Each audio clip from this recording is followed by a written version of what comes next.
got a field goal or a touchdown out of this, but that's been the problem. Drive stalling for them offensively has been an issue for the Owls. So Champ will kick just over his 40. Towner standing back at the 10-yard line to receive the punt.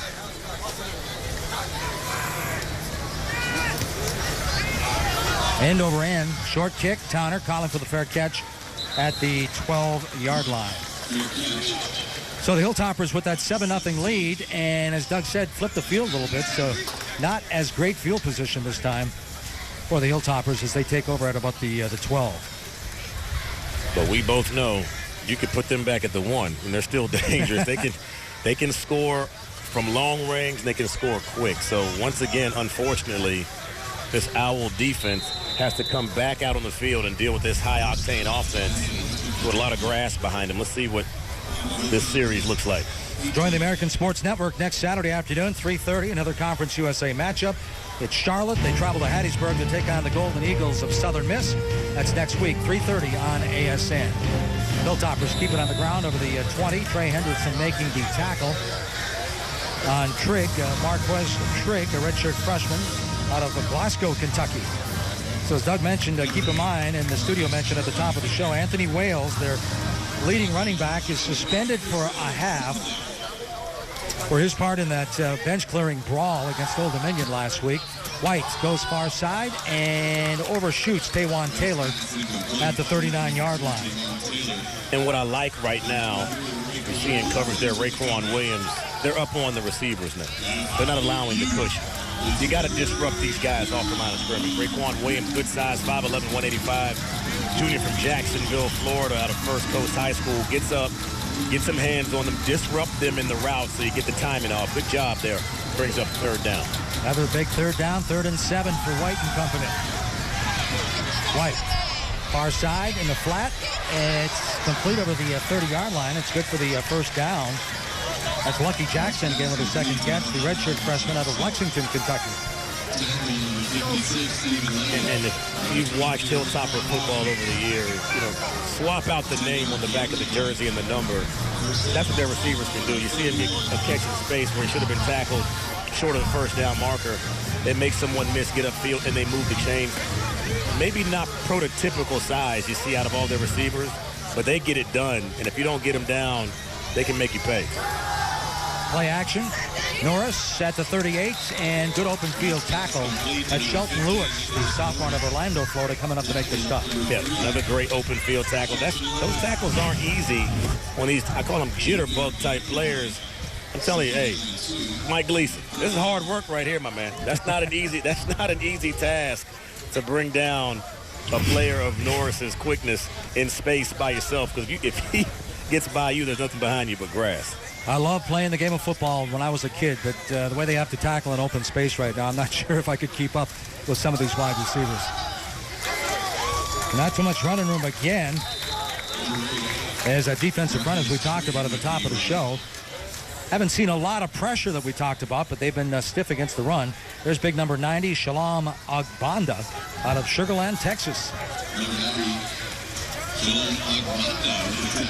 Now, you talk about all the Floridians on this FAU team. Jeff Brown has 21 kids from this area playing on Western Kentucky, so these kids know each other. Talk about Agbanda from Texas. That's another state there. You ain't got to go far to find talent. Nice hole on the left side, and they're going to move the chains with another first down. And it's number 8 getting the call that time. Looks like big fella comes over here on the draw. Nothing fancy. A much bigger back, but he gets downfield in a hurry. Doug, I've got number 8 as Marcus Ward, a defensive back. He is not listed on the offense.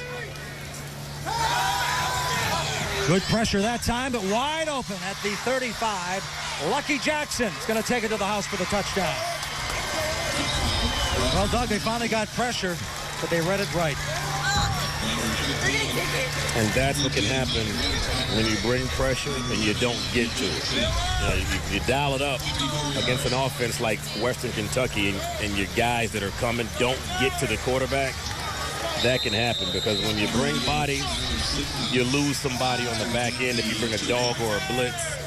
And there you see You leave a guy wide open, Lucky Jackson takes it to the house. When they get in space, man, guys are not going to run these kids down.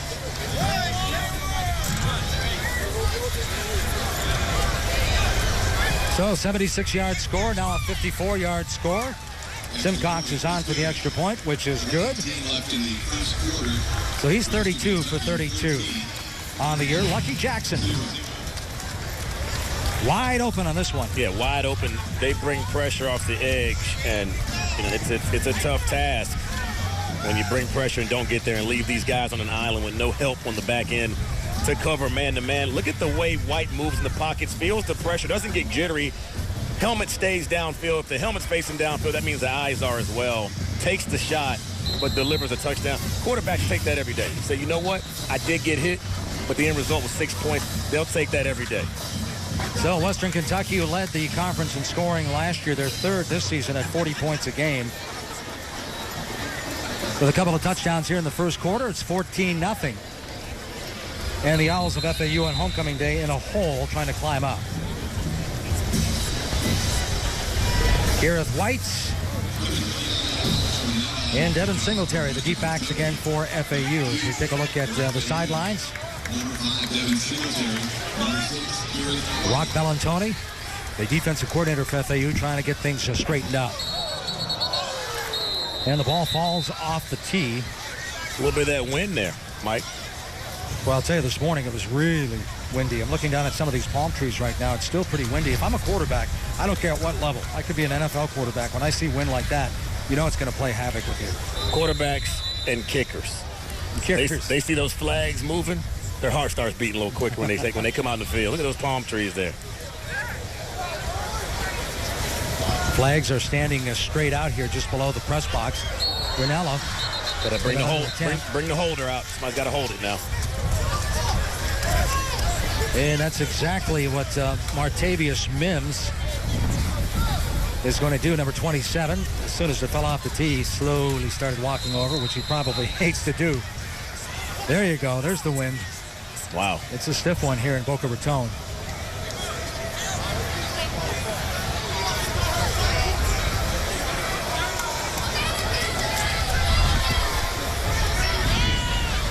It's a good kick, and the Owls will let this one bounce out of the end zone, so the Owls will take over at the 25-yard line. It's like Daniel Parr is getting ready to come into the game, replacing Jason Driscoll. At least he's down in the huddle talking things over. Parr, if he does come in, he's a freshman out of Jupiter, Florida. Parr, the less mobile of the two. But from what I've seen on film and watching him, the better passer from the pocket, looks to throw versus run. So let's see if the offense looks a little different with Parr back there at the helm.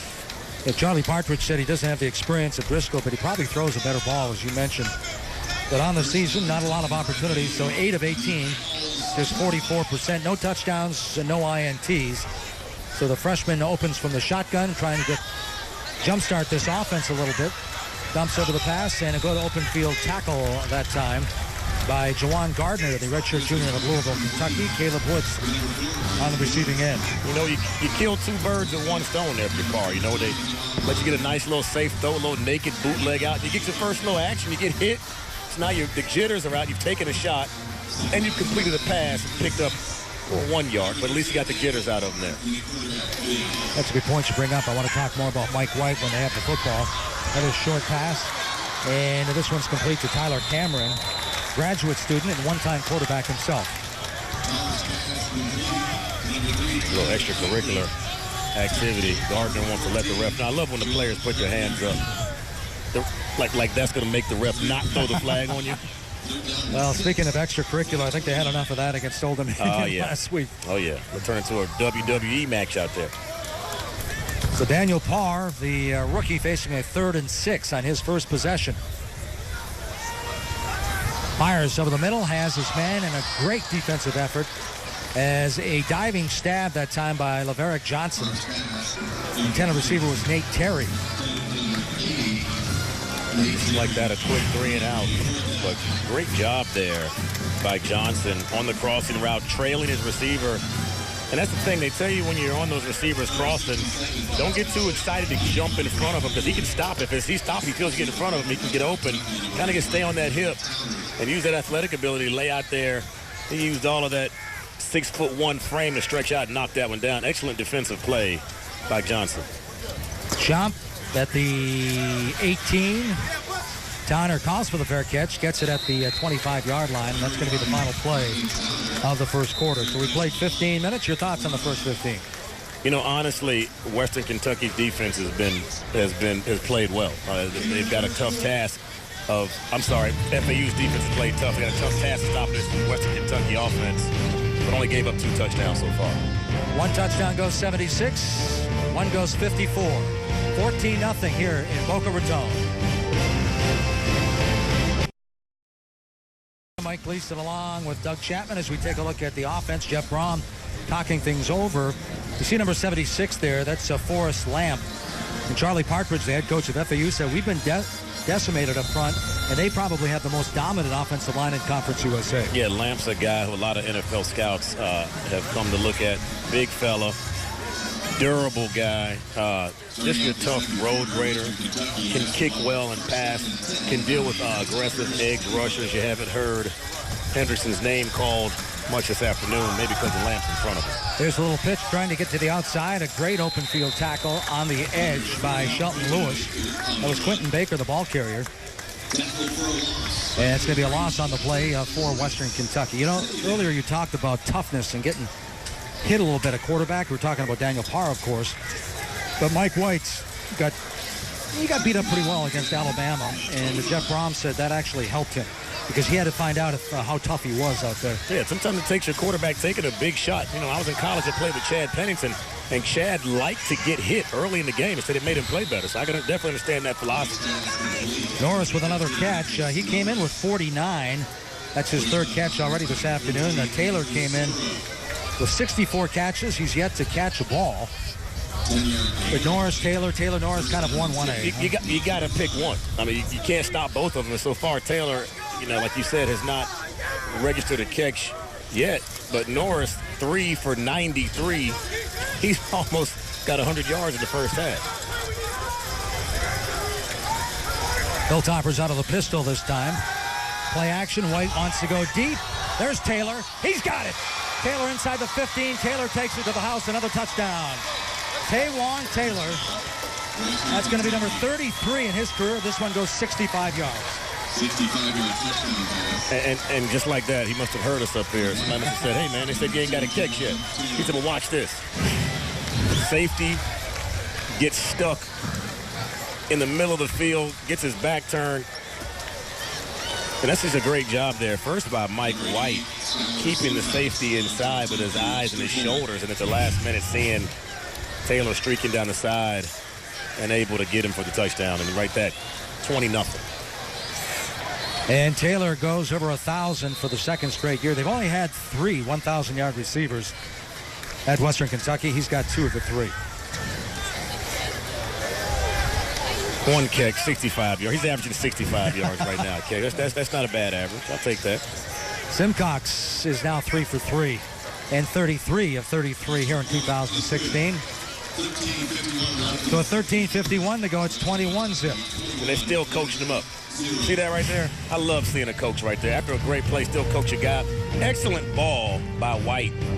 Beautiful route by Taylor, and then able to finish it, take it in for the score. Just like that, the Hilltoppers are up 21-0. Who was your hashtag game changer in the FCS this past week? Vote for the ASN Player of the Week beginning every Monday at 9 a.m. The only fan-voted Player of the Week award is only at AmericanSportsNet.com. 21-0. Hilltoppers trying to push their record to 4-1 in conference play. And if they win the ball game, they'll be bowl eligible for the 6th consecutive year. I want to ask my man where he got that custom WKU Kangol from. You see that? You see that? Yeah, I like that. So Western Kentucky,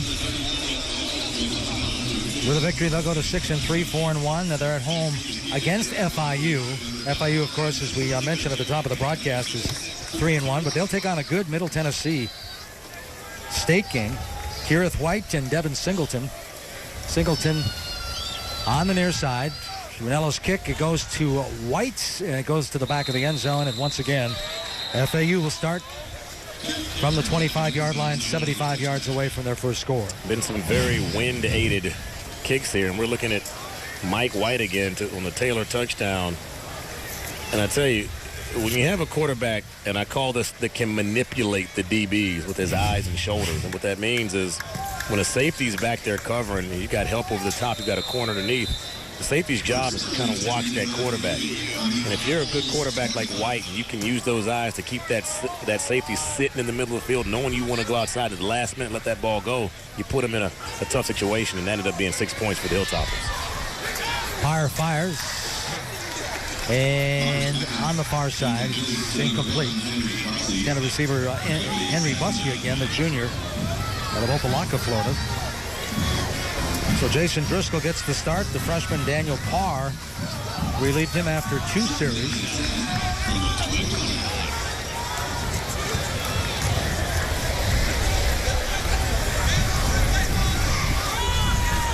This is Howell. Nice job moving that pile up close to the 30-yard line. A junior out of Coconut Grove. Comes in averaging about 5.2 yards a carry. And now you're in another 3rd and 6. They've got to start winning on first down, get 5-6 yards. And also, let's see, the defensive end is not really playing the zone read. He's not playing the quarterback. The spread offense, I want to see if Park keeps one of these around the edge one time. If the defensive ends are crashing down, playing the running back, he pulls that thing out of there. He's going to get nice yardage off on the outside. Twin receivers to the top of your screen. Howell in the backfield. Parr drops back. There's the pressure. He completes the ball to Bussey, and he's wrapped up at the 31-yard line. Good coverage again by number 2, Keith Brown, a graduate student from Miami. And Western seems to have the formula on 3rd down of being able to bring pressure, but give you nothing vertical. So they get there in time on a young quarterback who's playing behind a line that's got some issues, making him get rid of the ball faster than he wants to on a 3 or 4 yard route, which is not going to be enough to pick up a first down. Excellent defensive series by the Hilltoppers. Schaub booms one, and Towner chases it all the way back to the end zone. It goes into the end zone. So the Hilltoppers will take it at the 25-yard line. 12:19 to go before halftime. It's homecoming for the Owls of FAU, trying to snap a 6-game skid. They trail by 3 touchdowns, 21-zip. Western Kentucky on top of FAU 21-0. Join the American Sports Network next Saturday. 2 more Conference USA matchups. First up, 3:30.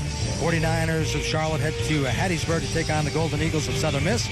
That'll be follow-up at 7 o'clock.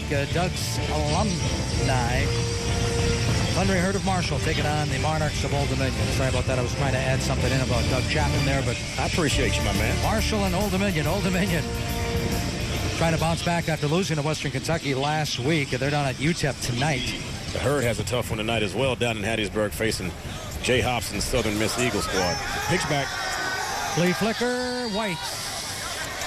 Lucky Jackson right to his hands. Penalty flags dropped at the 15-yard line after the play.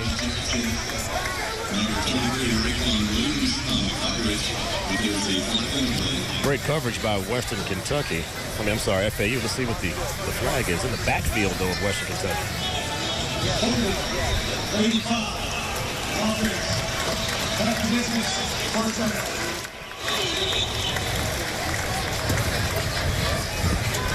Joe Pester, our referee, here in Boca Raton here this afternoon. Louisiana Tech, the only team in conference play to beat this Western Kentucky team. And Western Kentucky came back, almost pulled off the biggest comeback in their school history in that game.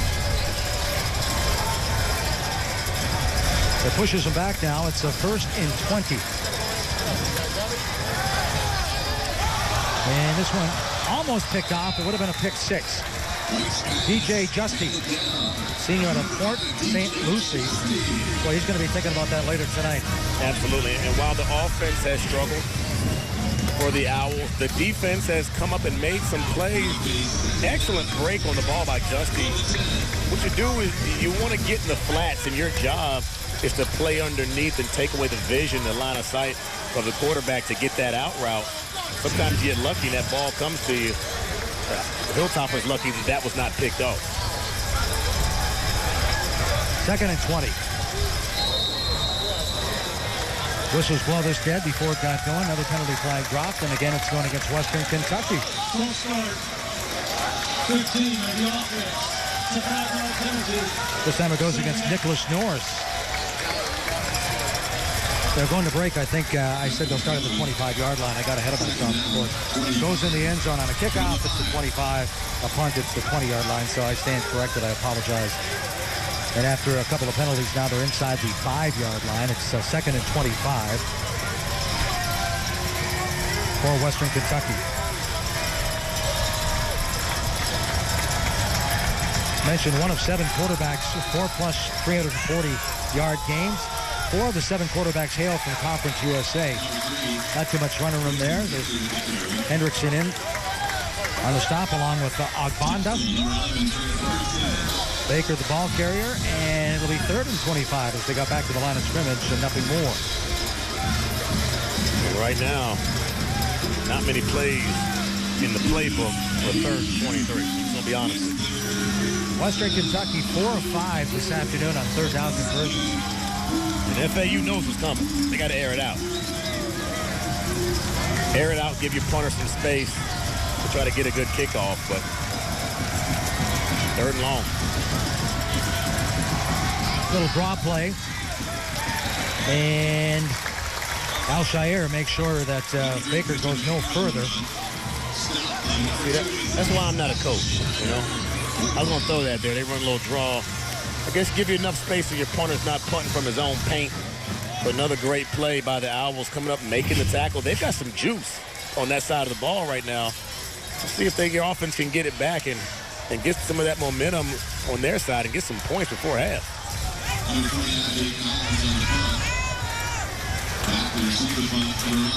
Jake Collins comes in averaging about 43. Henry Bussey standing at the 39-yard line.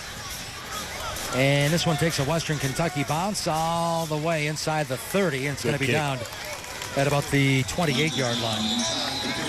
So the ball definitely is bouncing Western Kentucky's way early on. 10:28 to go before halftime. We'll take a timeout. 21-0. They're averaging 40. They're halfway to that 40 here at Boca Raton. 21-zip, Hilltoppers. There you go, Doug. Halloween is just around the corner. That's the first patron we've seen with a semblance of a costume anyway. Yeah, little man's got him the costume. Look like Dad spent some time in the weight room, you know, hanging around the bicep curl rack. What are you dressing up as, please, for Halloween? You going out? Let me think about it, okay? Give me a couple of plays here to think about it. There's the pitch, nowhere to go. And meeting him immediately is Jawan Gardner. That's Devin Singletary, the ball carrier. The Owls have got to figure out a way to get something on first down more than 1 to 2 yards. They've got to get some way so they're not always facing 3rd and forever. And that's been their problem is they're always facing, I don't care who you are, you're always facing 3rd and long for 4 quarters. Your percentage is going to be down. You can't put your quarterback in that situation. Driscoll's back in at quarterback for the Owls. This is Driscoll. Takes the direct snap, and he's off to the races. And he's over the 40-yard line to the 41. So Driscoll at 6'2", 210, dragged the would-be tackler over the 40-yard line. Yeah, and that's what he brings. You know, his younger brother of Jeff Driscoll transferred from Florida to Louisiana Tech. And I think they can both sit back and throw the football. Driscoll now in the NFL, his older brother. But this is one thing, they're very athletic. And when they pull it down, they can make guys miss, and they're strong-bodied kids. They can get to the second level and drag defenders and run over defensive backs. See it there for the younger Driscoll. Boy, Buddy Holland just pounded to the ground on that play. They mentioned Driscoll in the NFL. He's with the Bengals, right? The Cincinnati Bengals. And I know who drafted him. They cut him, and then the Bengals jumped on him. I want to say San Francisco originally took him. Yeah, I think you're right. But he was good. Hey, if I'm him, I'm glad I'm up out of there, too. They're not looking too good this year. And as soon as he got cut, the Bengals jumped on that and signed him. There's younger brother in the shotgun, and he's going to go down. Finally thrown down by number 2, Keith Brown, along with Chris Johnson. So that's going to be the 17th sack this year for Western Kentucky, the 20th time in FAU quarterback's gone down. And that's just tough. You want your quarterback to be able to read the field and do something with his arm, but it's tough when you've got bodies in your face. And then once again, Blease, what are we looking at here? 3rd and long. Another 3rd and long situation where your playbook gets very skinny. And they're 0 for 4. This is 3rd and 14.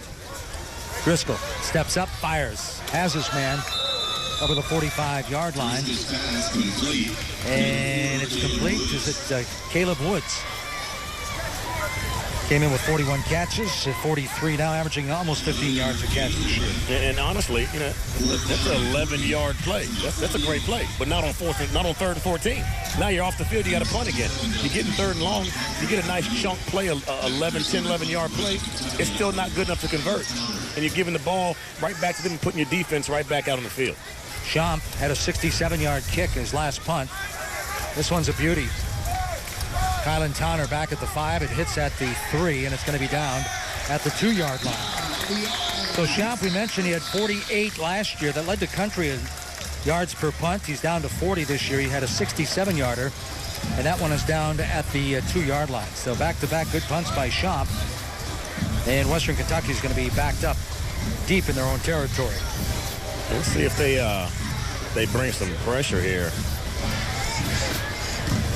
The Owls got the Hilltoppers backed up pretty good. The defense played very, very well in the last series. Let's see what they dial up here. But you can't be too careful. You can't be too risky. Leave those corners on an island. You saw what happened earlier. Taywon Taylor gets down the sideline, so you have to be careful here. Line up in the I formation. And Marquez Trigg gets the call. He's wearing number 8, usually number 5. That was the mix-up earlier in the broadcast. We said he's number 8. So Trigg, the redshirt freshman, wearing number 8 today. Well, maybe that's his Halloween costume. There you go. He came in here dressed up as number 8 today when he's supposed to be wearing number 5. Al-Shaair with another tackle. They said Al-Shaair, a light went off, even though he was good last year. He's really been playing some good football. Preseason all-conference pick here in Conference USA. Second down, Trigg again. Trigg left side. Moves the ball up close to the 9-yard line. And that'll bring up a 3rd down. Trigg, a big back, 6 foot, 220 pounds. Not a fleet foot guy, not the guy that can get out in space and really make things happen like Baker, another one. They're both freshmen, so the future looks bright for the backfield, but he's a downhill, nothing fancy, rather run over you than run by you type of guy. 3rd and short. You don't mind 3rd down, it's 3rd and 3. It's amazing, Doug. You think of the passing game of Jeff Brom in Western Kentucky. 6 straight years, they've had a 1,000-yard rusher, and this is going to be another 1st down. It's Norris with the sweep. So Nicholas Norris with a 76-yard touchdown pass and another 1st down for Western Kentucky on 3rd and 3. Yeah, you talk about that rushing attack of Western Kentucky. Anthony Wales, we won't see him, if we even do see him, until the second half. The lead rusher for this team, but the young backs, Trigg and Baker, holding form well early in the first half. 21-point lead here for the Hilltoppers. Both Wales out. This is Trigg again. Trigg with some running room on the left side. Dropped just shy of the 25-yard line. Agbonda in on the tackle for FAU. Jeff Brom earlier this week saying with Wales out the first half, and he was half joking, half serious. He said we may have to throw it the first 20 plays of the game. I mean, not as long as they're getting 5 and 6 a pop from these young backs. And Trigg downhill. DBs do not want to see a man that size running free with a head of steam in the secondary. FAU was showing blitz that time from the near side. O.C. Rose was showing the blitz. Here he comes, and they go the opposite way. It's Trigg, and Trigg is driven down at the 30-yard line. Ozdemir, Nate Ozdemir, the junior out of Winter Garden, Florida. If it ain't broke, don't fix it. Trigg averaging a little over 4 yards a pop now, starting to wear down the Owl defense. See guys with their hands on their hips. They're a little tired. Get a good look right there at Nate Ozdemir, linebacker. Junior out of Winter Garden, but that defense has got to be tired. You got that big back coming downhill on you. In the pistol this time. Play action, White. Right over the middle. Lucky Jackson, the intended receiver. And in and out of his hands, just slipped right through.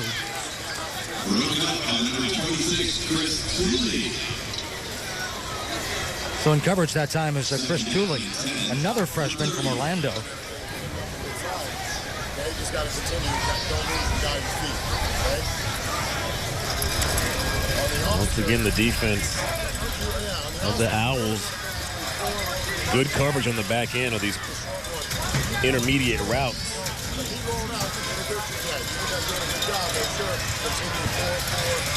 So FAU losing 4 of their 6 by an average of 4 points. Trigg again, looking like Larry Zonka now as he pounds his way through. Elshier with another tackle. So this team lost to Ball State by 4, to FIU by 2, to Charlotte by 5, and Marshall by 6. 4 possessions away from being 5-2. That's the way Charlie Partridge looks at it, but right now they trail 21-0. So. And that's how they were last year. If you look at some of the games last year, they were right there in those football games until the end. A play here, a play there, one series. 2 weeks, they had a bye last week, 2 weeks ago there in Huntington, West Virginia. I'm at that Marshall game. They come out on fire early. They just can't put together 4 quarters of winning football. They're right on the doorstep. Just can't get inside the house. Trigg again inside Owl territory down to the 46-yard line. Boy, you hit the nail on the head. Say if it ain't broke, don't fix it. Boy, Trigg is really starting to warm up. And that's got to scare you because these are the guys that sit behind the starter, Wales. And if he gets in here and they're able to run the ball like this with the backups, imagine Wales gets hold of him in the second half. But nothing fancy here. Little inside zone. Trigg puts that foot in the ground and gets north and south. And I told you, DBs don't want to see that. All right? That's a headache. You don't want that. Big Trigg comes to it. That's not what the DBs want to see. And you know it's a headache ready to happen before you make the tackle. How when that hole opens up. That's a big man right there, man. Just a freshman. Only had 26 carries coming in, and he's on fire right now. And you know Wales has to be chomping at the bit after rushing for 157 last week and a couple of touchdowns, 158 and 3 touchdowns against Middle Tennessee. White's going to go down. Good job that time by Hunter Snyder, the sophomore from Palm Harbor, Florida. Mike White tried to cut it up, and Hunter Snyder said, nope, not going to have it. Yeah, they love to run the naked bootleg. The Hilltoppers do a naked bootleg. They boot the quarterback out. He does not have a lineman in front of him pulling out blocking. Not getting fooled there. Owls defense staying at home, making the play. Another big play by the defense. Let's see if they can string together 2 or 3 more and get this Hilltopper offense off the field. It seems like it's been on the entire second quarter. 13th sack. They had 35 last year to lead the league. Trigg again, left side, another big hole. And Trigg bounces to the outside inside the 20-yard line, dropped at the 18. And the Hilltoppers back in the red zone. Tackle made by the freshman Chris Tooley again. You know what, and you're seeing Trigg run through this defense. But the defense, don't get fooled. This defense has played well. They've just been on the field for a long time, Gleason. And what happens when guys are out there for a long time, they get out of their gap. They take poor angles, and they're tired. You know, and you got a young, fresh back coming downhill on you like Trigg. It sometimes you'll get those big gaping holes, but you can only ask your defense to do so much. Hilltoppers 82% in the red zone.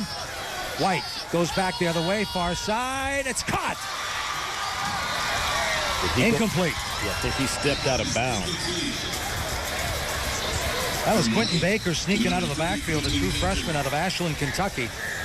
Yeah, you see that ref with his hat off. That means he threw it where the receiver went out of bounds. Let's see if he was forced out or did he run out in the zone. If he's pushed out, it's different than if he runs out in the zone. You can't really tell there. You see White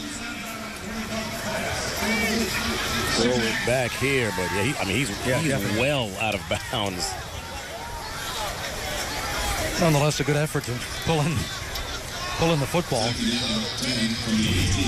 2nd and 10 now, 2:24 to go. Can FAU keep the Hilltoppers from reaching the end zone for the 4th time? This is Taylor over a shot right at the goal line. Raekwon Williams in coverage that time for the Owls. Raekwon letting them know about it too. Talking to him a little bit. But it ain't gonna let you just have it out here now. It's gonna make you work for it, big fella. Charlie Partridge was saying Raekwon Williams last year, they just held their breath when the ball was in the air. But he may have made some of the biggest improvements from last year to this year. Now a junior out of Jacksonville, Florida. Yeah, good size, long limbs, high-waisted guy, runs well. He's pretty solid this afternoon. White on 3rd and 10. Second sack. That's Trey Hendrickson. That's going to be number 9. That's number 26 in his career. There's that guy. You can't stop him for the entire game. I mean, you can double him. You can run away from him. You can send him back his way. But number 11, who used to the defensive end formerly known as number 9, he's going to get there. I mean, he's going to split the double team. He has great technique, excellent hands. He's quick off the ball, excellent pad level. And if he gets inside, on the offensive lineman, he's going to get to the quarterback. I said number 9. Of course, you told us at the top of the broadcast he's wearing number 11. And that is number 6 this year, but it is 26 for him in his career, just to clarify that. He's already number 1 all-time in sacks. And don't get it twisted. He'd have double-digit sacks if teams are playing him honest. But they're double-teaming him, running away from him, sprinting and speeding and rolling your quarterback away from him because you can't. I'm sitting there watching the game against Marshall, and they had to totally change their game plan against the kid in the second half because he looked unblockable at times. And I can't wait. I know FAU fans want him as long as they can, but I really just can't wait to see this kid's career progress and what he'll be able to do at the next level, because I truly believe he doesn't just have the talent to get to the NFL. He has the talent to be a star at the next level. And watch him here. He's blocked 3 kicks in the year, Gleese. See if he does something here. Simcox has already missed from 41. His long is 52. This will be 46.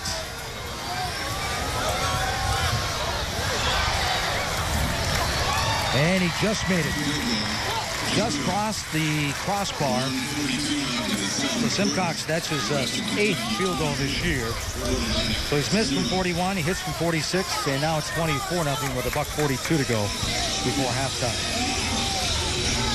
And if I'm Coach Partridge, and I'm sitting there talking to my offense, I'm like, guys, okay? Let's not try to get 24 points in one play or one drive. Let's put together a nice little drive here. Get something on the board going in. Let's get something on the board. Feel good about yourself going in. Let's not get blanked at halftime. Well, that's a great point you bring up. Get something. Get that 0 off the scoreboard and go in and talk about it and make some adjustments at halftime. These two teams have met 7 times. 4 of the 7 times the game's been decided by an average of 4 points. Well, obviously that's not happening here this afternoon unless FAU can get something going, generate some offense in the second half. So Alex Ranella will kick off. Whites and Singletary, the deep backs for FAU, with a minute 42 to go before halftime.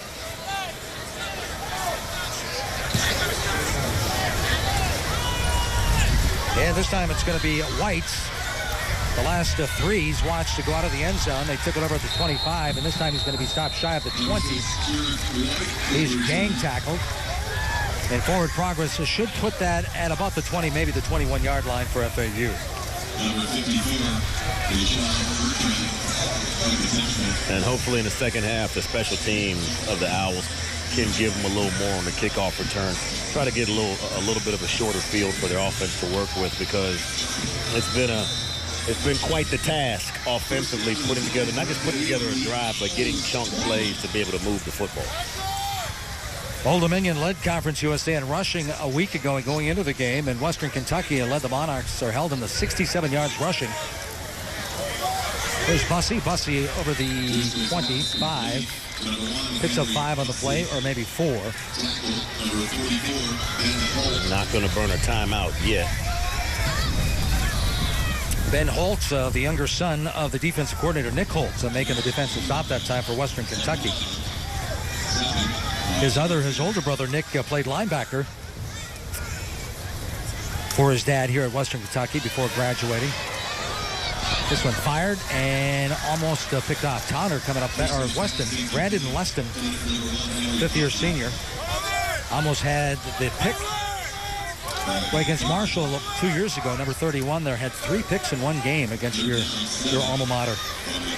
And here comes what's been a nemesis for the Owls the entire afternoon, the dreaded third down, which they have not converted one of so far in this game.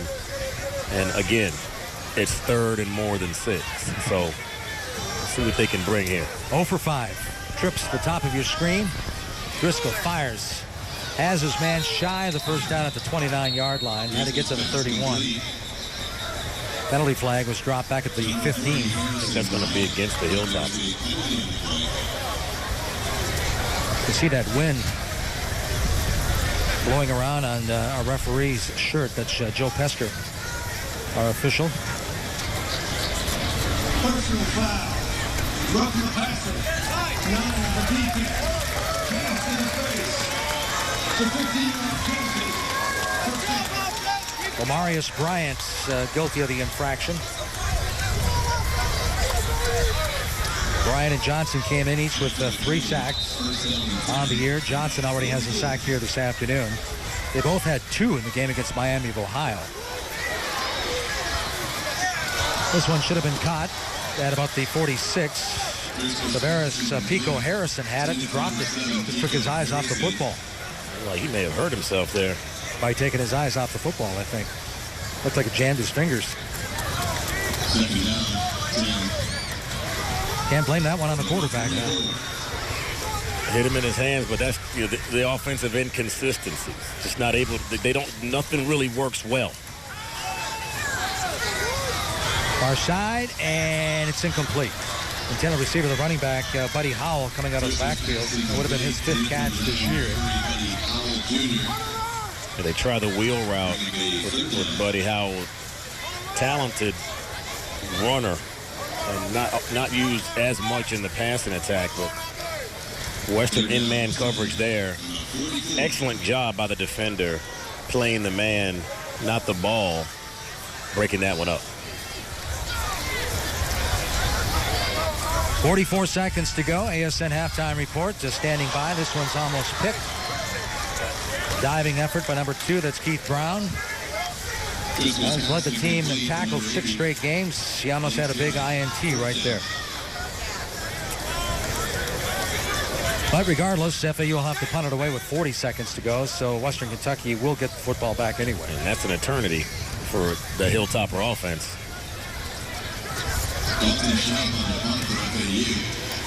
So Shop has had a couple of good punts. 167, one he dropped it at the 2-yard line. Kylan Tonner standing at the 10.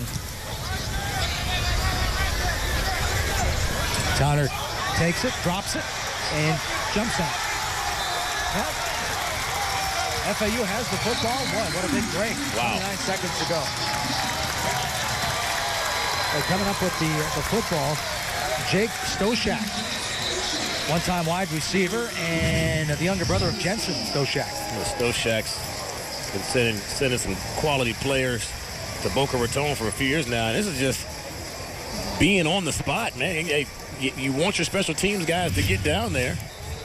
Hey, you get down there, the ball, you have just as much right to the football as the receiver does when he touches a live football. Stoshak, Johnny on the spot, able to fight for that one. And honestly, that's the biggest play they've had the entire half, because it's put them in scoring range, and hopefully they can get something. If you're an FAU fan, you want to get something on the board before going into halftime. First and goal, 29 seconds to go. Howell gets the call, puts his head down, moves the pile down to about the 6-yard line. And again, time is of the essence. Clock is stopped with 21 seconds before halftime.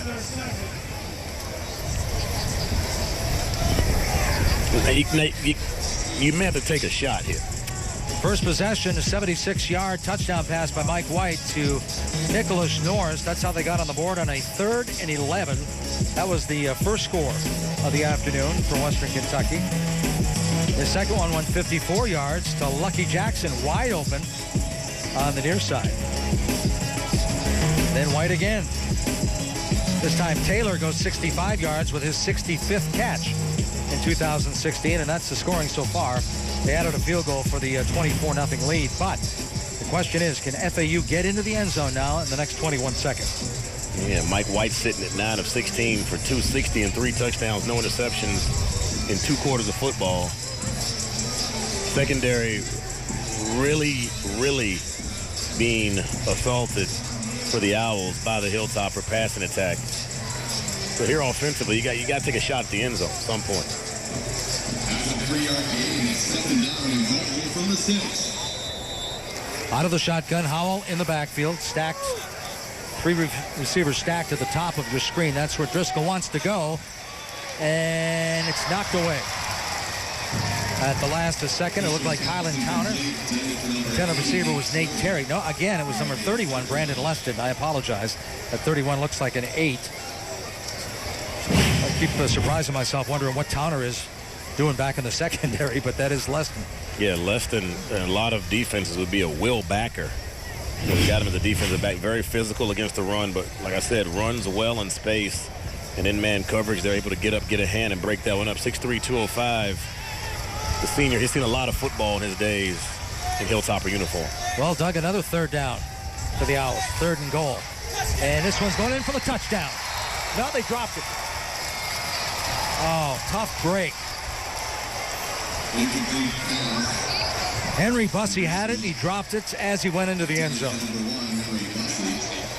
And they caught Western Kentucky there trying to get they weren't properly lined up. Bussey, it is called a jerk route. Bussey does the correct. He sits down, feels the defender on his back shoulder, going upfield, comes inside. Ball just thrown behind him a little bit, but a catchable pass. But we talked about it. They can get plays. They get things going their way. They're just not able to be consistent with enough positive plays for it to result in points on the board. So it's up to Greg Joseph, a 23-yard kick. He's 6 for 6 with a long of 50. And to make it 7 of 7, it's not the touchdown they wanted, but they get 3 on the board. Hey, get something. You don't want to go in at halftime with a goose egg because it's hard to get that momentum. It's hard to rally the troops when nothing you've done in the first half has resulted in any points. Got a field goal out of it. You could have had a touchdown. You got something. Now you got something to work with over halftime. Big play on the scoring drive, of course, is the recovered fumble on the punt return. Jake Stoshak, the sophomore out of Jacksonville, recovering for FAU, and the Owls are on the board with 3. So 6 seconds to go before halftime. We're in Boca Raton. We'll head up I-95 up to West Palm Beach for the ASN halftime report in the next 6 seconds. Monica McNutt and Coach Jim Donnan. Mike Moore gave you a free pass, got you out of the studio those 14-hour days. Yeah, let me get a little fresh air, man, Charlie Partridge, a great resume as a defensive coach at Wisconsin, Arkansas. Even at Pittsburgh, you remember the year that Ohio State beat Miami in the national championship game? West Virginia was all set to go to the national championship. Pittsburgh, where Charlie was coaching at the time, upset West Virginia 13-9 on the final day, and that allowed the Buckeyes to sneak into that championship game.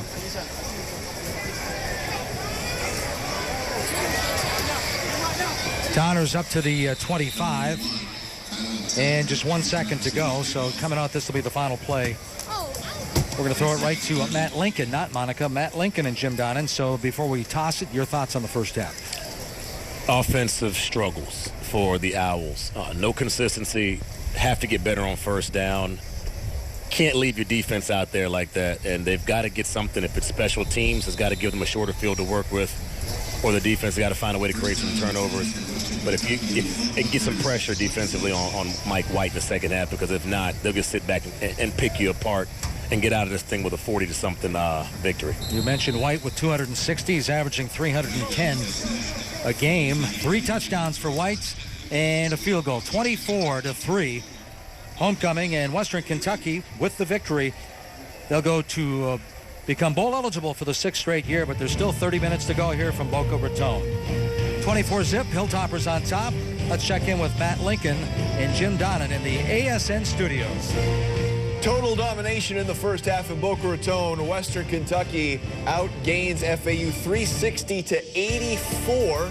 And 3 touchdown passes from Mike White has the Hilltoppers up 24-3 at the break.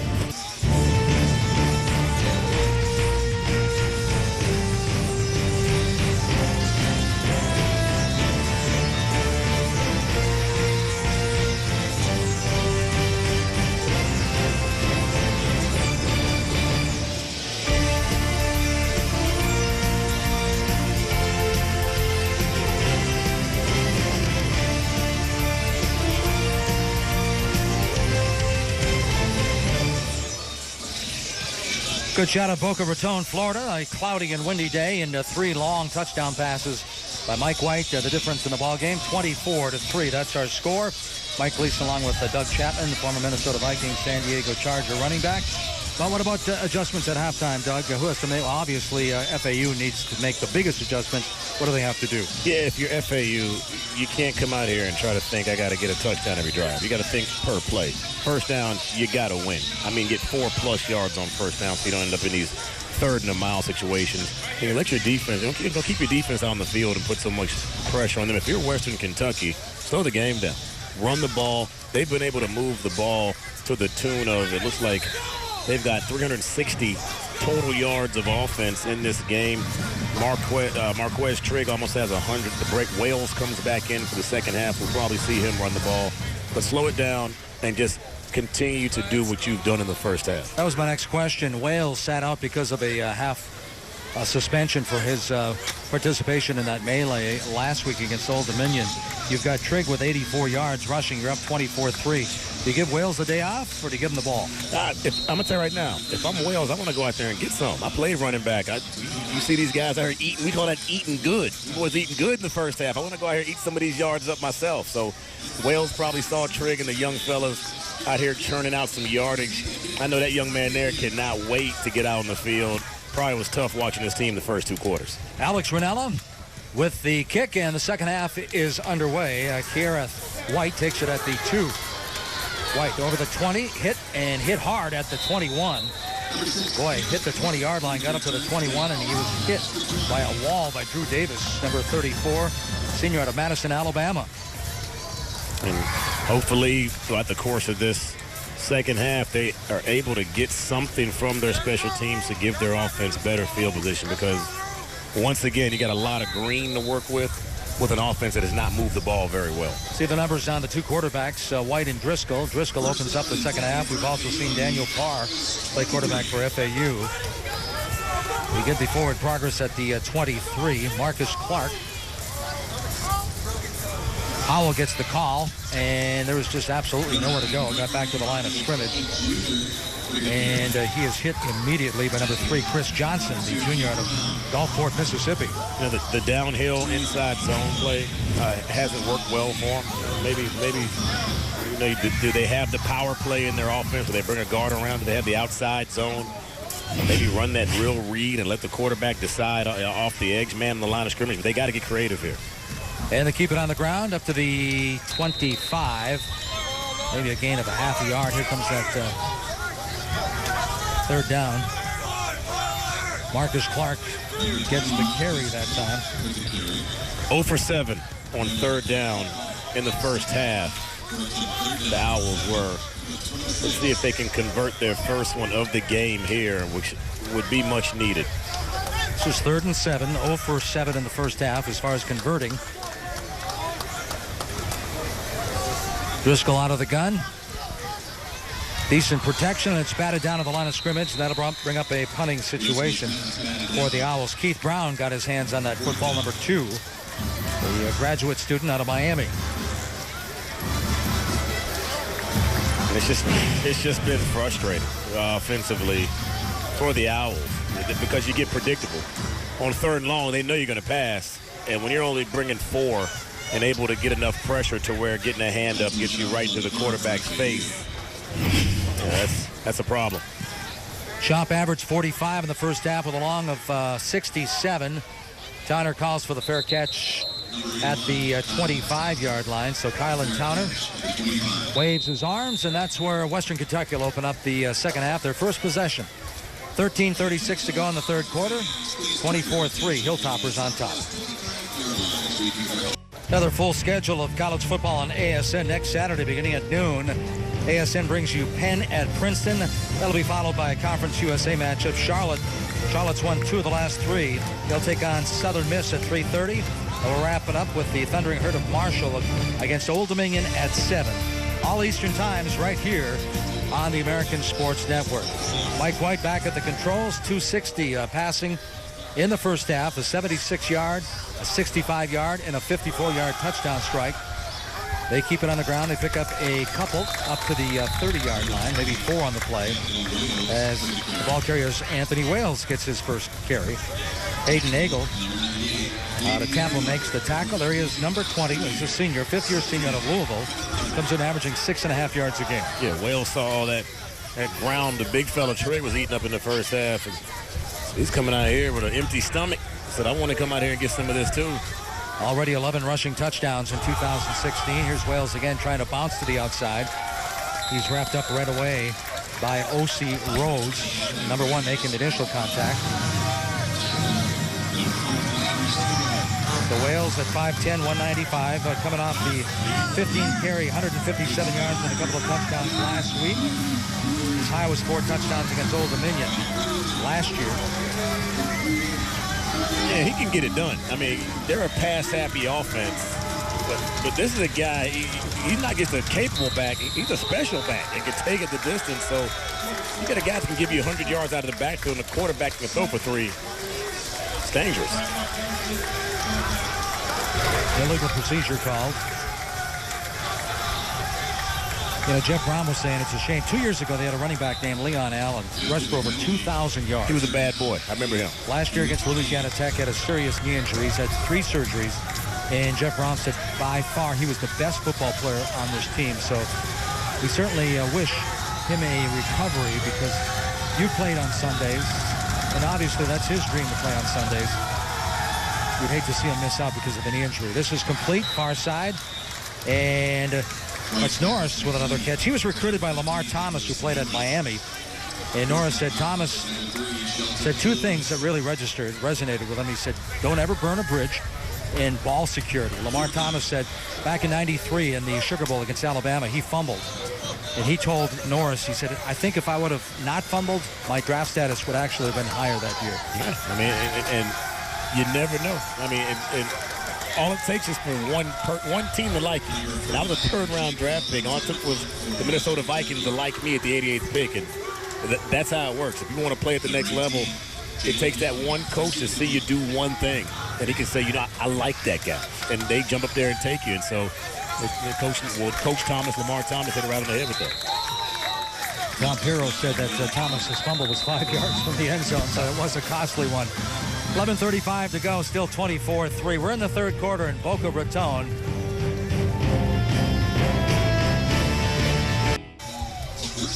Back inside FAU Stadium, the Owls coming off a bye week and trailing 24-3. Driscoll keeps it himself. He's over the 25 to about the 27-yard line.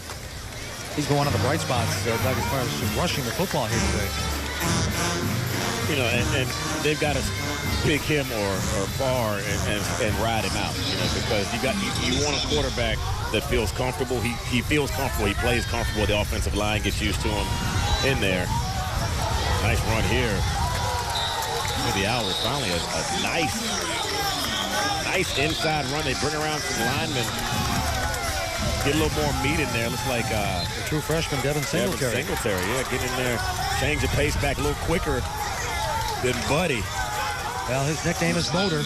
He was Motor in that time. He's averaging over 5 yards a carry in his first year of playing college football. Here's a pass over the middle, and it's caught by Nate Terry. So this is kind of an up-tempo offense right now for the Owls, and probably the more energy than we've seen in a while. And that's what happens when you can run the ball. The linebackers have to stare in the backfield a little bit longer, and then things can happen right behind them. Those intermediate routes happen. So if they're able to get a little more going on the interior runs, that would definitely help them in the short passing game. Twin receivers to the near side for Driscoll. 2nd and 3. They come near side. And it's caught, and it's a first down. And the ball is caught by Harrison, the freshman out of Miami. Like the offense has some juice now. A great block out there on the perimeter. Great block without holding. You know, a lot of guys get out there in their hand, they get a little handsy and start holding. Like that was Nate Terry out there. Did a great job blocking the defender, helping spring his teammate. 5 wideouts. Near side pass is caught. John Mitchell. That's only his 4th catch this year. Those little screens out of bunch to the short side of the field are tough because there's not a lot of space over there. There's a lot of bodies. for the ball carrier, not just defender bodies, but his own players. He's got to get out of their way. It's very rare you see those really spring for big plays like they do to the wide side of the field. Driscoll, not too much room that time. He tried to cut it up. He swarmed under by a host of white jerseys. Omarius Bryant and Derek Overstreet making initial contact up front. It's going to be third down again for the Owls. But you talked about adjustments. Obviously, they made some adjustments now in picking up this offense here on this possession. Yeah, some changes in the run game, bringing around some big bodies from the backside on the inside power runs, switching it up a little bit, changing the pace. They look a little faster and fresher on offense right now. 0 for 8, though, on third down. Driscoll buying some time, leaves the pocket, fires, and it's incomplete. He threw a rocket down there, and the intended receiver was Mitchell again. Good coverage by Western Kentucky. It's going to bring in Dalton Schomp, the punter. Tavares Harrison, number 7, was streaking on the back end there. Driscoll rolling, not able to see him. Tried to muscle that ball in. Ends up coming up incomplete. Schomp just over the 40-yard line. Kylan Towner standing at the 10. And looks like this one's going to bounce and head for the end zone. Chomp's a big fellow. These kickers are getting bigger and bigger, Gleason. Chomp's 220. Western Kentucky has possession when we come back to Boca Raton. They'll have it on the 20-yard line with a 24-3 lead. 8:41 to go, quarter number 3. Back in Boca Raton, under Jeff Brom, Western Kentucky's had 23 games with at least 500 yards of offense. They have the ball right now, 24-3. Mike Gleason, Doug Chapman, and a special guest that joined us in the booth, Judy McLeod, the commissioner of Conference USA. Judy, good to see you. Good to see you guys. Thanks for having me. Since we had a long conversation in Birmingham at the Conference USA basketball tournament, what's the number one order of business on your plate since then? You know, there's a lot that are tied for number one, but you know, this time of year is great where football, the division races are heating up, and a lot of competition there, and then we're looking forward to basketball starting. We have a lot of fall championships. Had cross-country championship this morning, and our soccer championships are coming up. So, injured player down on the field, number 11. That's Hendrickson, number 11. FAU cannot afford to lose him at all. He's their best football player on offense and defense. Yeah, Judy, you mentioned basketball, but football-wise, if Western Kentucky wins today, they're bowl eligible for the first time in 6 years. Obviously, you don't come in pulling for a team, but how important is it as the commissioner to have certain teams on the upper tier of a conference, like a Louisiana Tech, like a Western Kentucky?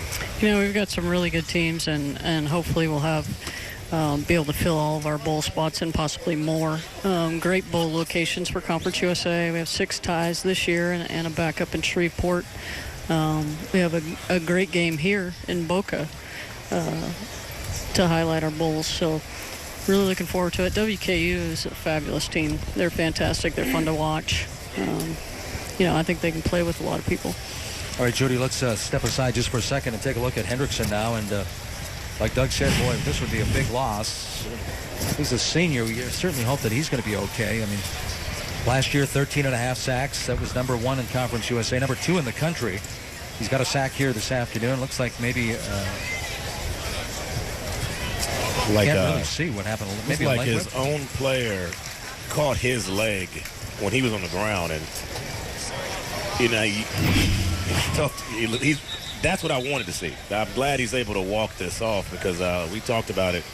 And I guess his potential post FAU, I think he's definitely NFL material, but you just don't want to see your best player not be able to finish a football game. Hopefully it's something where it's not going to cause him to miss too much time.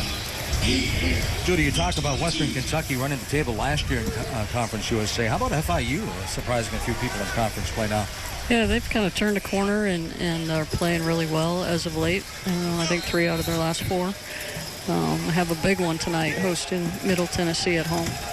Judy, I want to ask you a question this year. You're new as the commissioner, but not new to the conference. 10 years now you've been affiliated with the conference. What's some of the changes you've seen, big picture, over the whole entire Conference USA since you've been affiliated? You want to get that play before I go?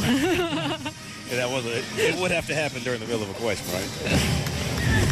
Max Halpin jumps on it. I'll tell you what, Judy, I would have cut you off if they had lost the fumble, but Max Halpin was on the spot at the right time as Norris coughed it up. Halpin, the fifth-year senior out of Fort Mitchell, Kentucky. Okay, so you guys will just hop in when you need to, right? We got you. No, you know, over 10 years we've seen obviously some realignment. You know, I do think that we have 14 schools now that are committed, and you're going to jump in, right? That was a big run, guys. That's Anthony Wales. I'm not going to cut the commission off. That's okay. The game's more important. But I think we're starting to learn about each other, our schools. You know, a lot of it is still pretty new. But developing those rivalries and just kind of getting used to each other and building from there is a key for us. You talked about a lot of realignment you've seen since you've been affiliated. With the implementation of the college football playoff, has scheduling for football been more challenging now, getting to play more Power 5 schools so you can actually have a chance to get there more for those New Year's Six bowl games? You know, football scheduling is unlike a basketball scheduling. You schedule so far in advance sometimes that it's hard to predict where teams are going to be. Now with the Power 5 conferences requiring some playing other Power 5, it limits our opportunities, but certainly we want to get our matchups with our better teams, and so they have a chance to build that resume so we can have one of those teams, you know, play in the New Year's Six Bowl.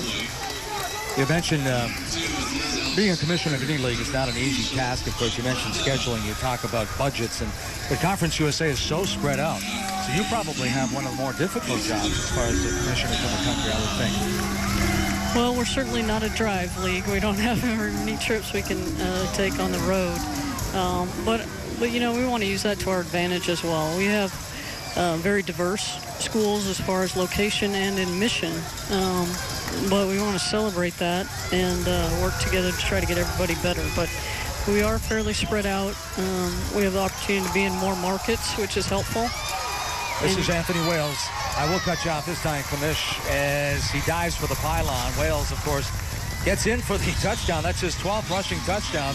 Didn't play the first half because of the suspension. He has wasted little time in piling up some serious yardage. He only needed 20 to climb to number 9 all-time at Western Kentucky. He's got that and then some. And coming out of the pistol formation, he wanted to go outside. Great vision, seeing it back inside, and excellent blocking up front by the offensive linemen of the Hilltoppers. And we saw in the first half Trigg running downhill, getting to the next level. DB's not wanting to tackle him. Wales a little more shiftier. You see the quickness through the hole and the speed, acceleration through the hole, able to take it to the house. And 30-3, Western Kentucky looking just as good in the third quarter as they did in the first half. Well, Judy, you know, you talk about all the things, all the hats that you have to wear. 9 players from Western Kentucky, and that program's not that old. 9 players have gone on to play in the National Football League.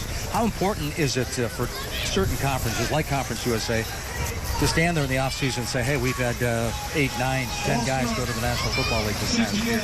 You know, I think it's certainly important for recruiting for all of our programs. And, you know, no matter where the players are, the NFL is going to find you if you're a good player. So for guys coming into our league, maybe they get to play sooner. We might not have as much depth, but, you know, I'd put our frontline guys on our good teams against any teams.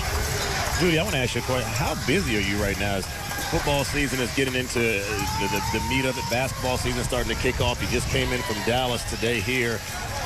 What's your schedule like? What's Judy's week like?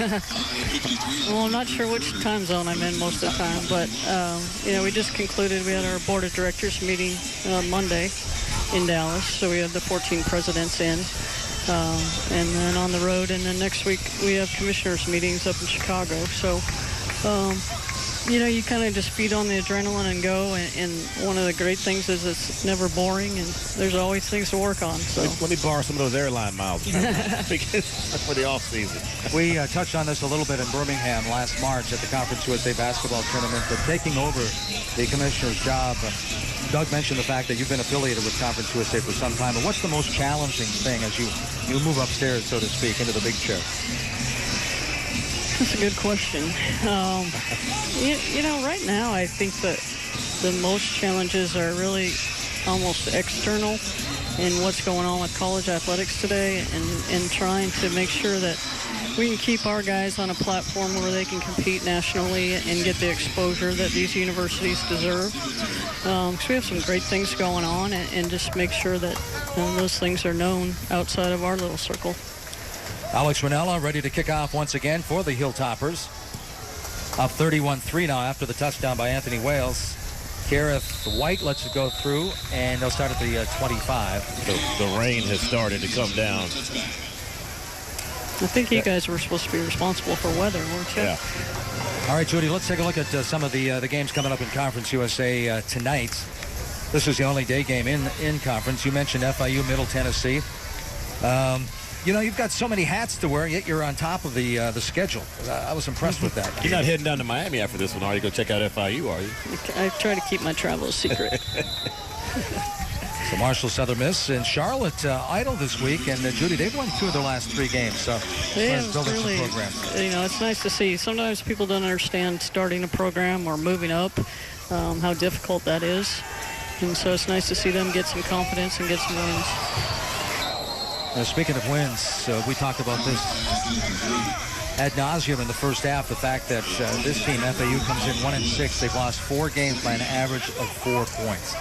I mean, I don't know how often you talk to coaches, if at all, but I mean, that's got to be frustrating, but yet encouraging that they're so close, but they just can't get over the hump.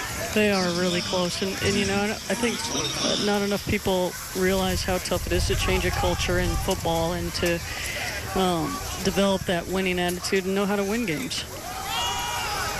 Doug and I talk about football and basketball on the horizon, but as the commissioner, there's a lot of other sports that you have to deal with.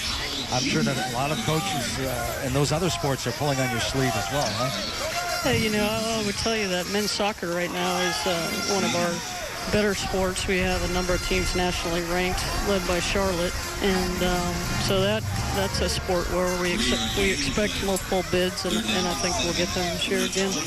Well, before we cut you loose, let's talk once about basketball. Who's the team to keep an eye on now in the Conference USA hoops? I'll tell you what, it was probably easy to be optimistic when you haven't played a game, but I really am optimistic about both our men's and women's programs. And on the men's side, UAB and WKU, Middle Tennessee. I think the FAU program will be much improved this year. So really looking forward to basketball on the women's side as well. We have a lot of top teams. So Conference USA tournament in Birmingham again.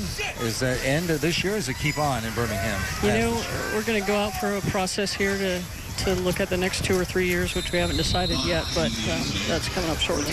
And speaking of Birmingham, football's back at UAB next spring. I know that's got to be exciting for the conference, not just at UAB, but for the entire Conference USA.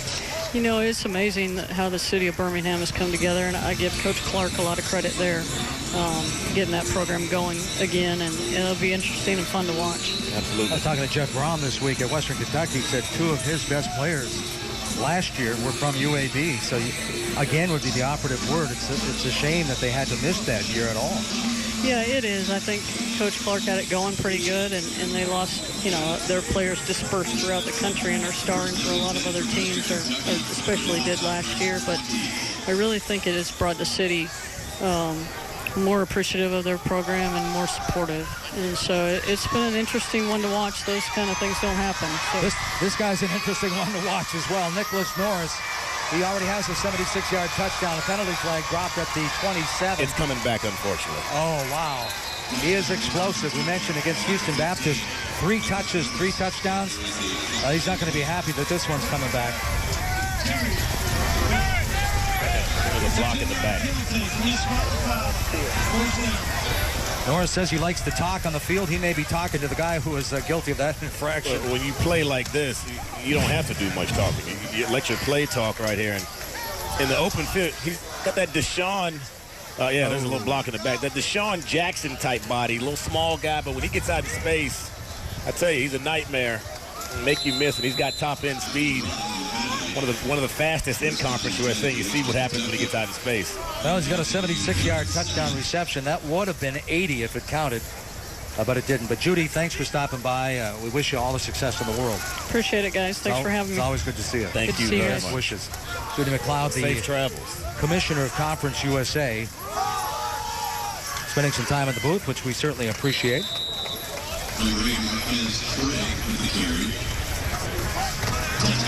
So 31-3, and well, I'll tell you, Nicholas Norris, he can't be happy with that penalty. Oh yeah, it's hurting my man's stats. You know, hey, this is one of those games, and every player, you play enough football, you've been through it, where you're on the wrong end of a butt whipping. But if you're on the team that's doing the whipping, it's a stat game here. Hey, look who's you're back trying to in. pad those bad boys up. And that Triggs back in the backfield. Yeah. He took words right out of my mouth. Linebackers, DBs don't want to see him back there right now. This one's complete. Taylor breaks to the outside inside the 15-yard line. And he's tackled out of bounds. It looked like Raekwon Williams and Andrew Sorrell on the coverage that time for FAU. But once again, Western Kentucky's knocking on the door. A little run action. When you got 8 in the backfield, linebackers have to keep an eye on him where he goes.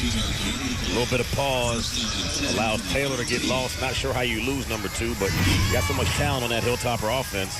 He gets lost, gets loose. Got his gold chain hanging out right now. Hey. You know, Doug, I was prepping for the first game of the 2016 season. I saw an article pop up on the internet.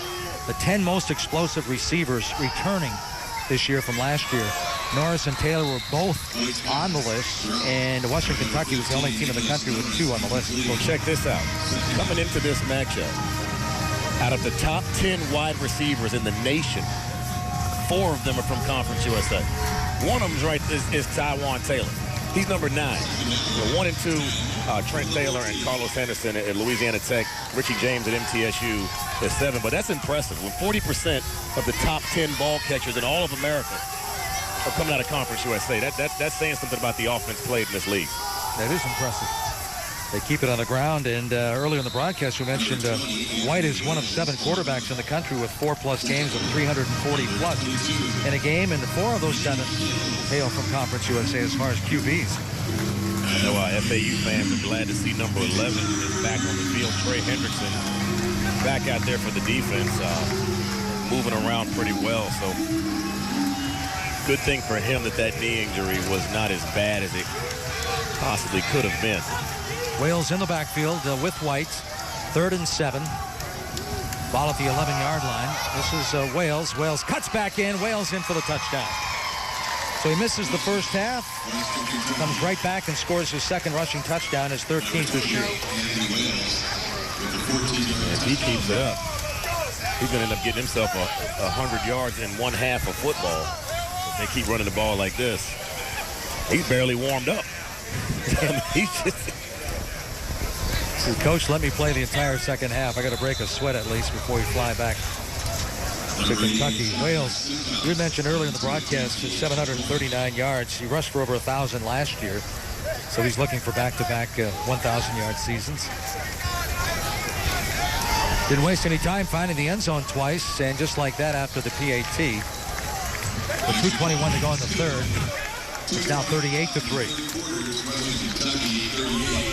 An excellent move in the backfield. You know, it's got to be tough as a defensive coordinator when they put big old 8 back there, and he's just downhill, smacking you in the mouth, and then 20 comes in a shift to your back. And you always love a running back that can make you miss when there's an unblocked defender. And he gets in the hole and has the shiftiness about him to make defenders miss and get to that next level, and then the acceleration to push through the secondary, and a little power to him. Not a big guy, but has just enough power to finish runs and pick up extra yards after contact. Well, Trigg ended the half with 84, Wales with 80, and how many carries is that for Wales? I haven't been counting, but not too many. So Wales, 8 carries for 80 yards, averaging 10 yards a pop. He's one of 5 running backs in Conference USA, averaging over 100. He's at number 4 with 105.6. Norris's name is on that list. He's got 61 rushing, 131 receiving. He's on his way to having a 200-plus yard total offense day. So Ranella with yet another kickoff. And White again, this time at the 5-yard line. Gareth White is smothered at the 27-yard line. Good coverage that time. Bertram making the hit on kickoff coverage.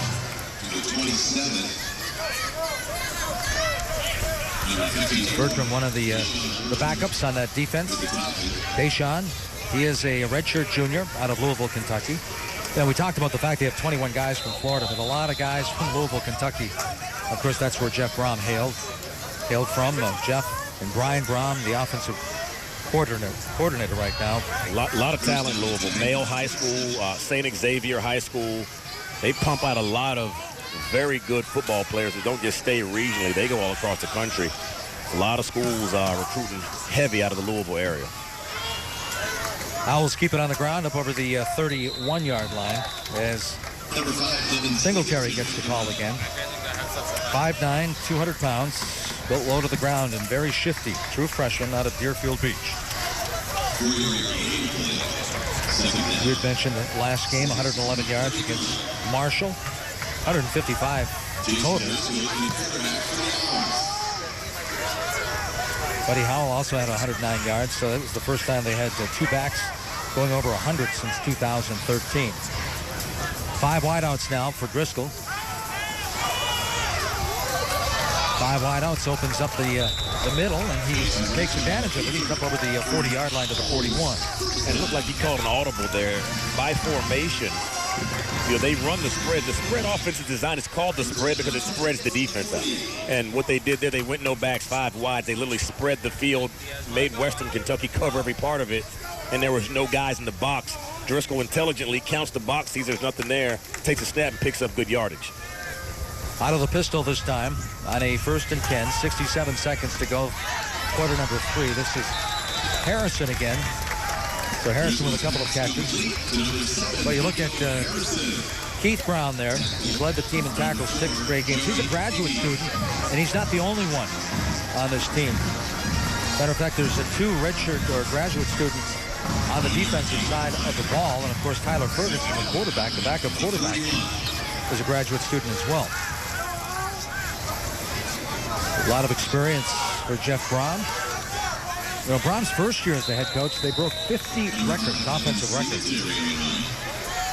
And they said that probably don't have the depth offensively they had last year as far as spreading the wealth. But as you can see, 38-3, they certainly have some weapons. Yeah, you talk about the records that were broken. It really helps when you come in and you inherit a quarterback like Brandon Dowdy, who, I mean, was just able to really push the gas pedal on that offense for so many years there. And then he leaves, and then still have some Mike White, and there's not much drop-off at all. Well, that's going to third quarter have expired here at Boca Raton, so we're headed for the last 15 minutes. It's been all Western Kentucky. Scored big 3 pass plays in the first half. Anthony Wales came into the second half, and he has ripped up the green with 80 yards. A couple of touchdowns. It's 38-3, heading for the 4th.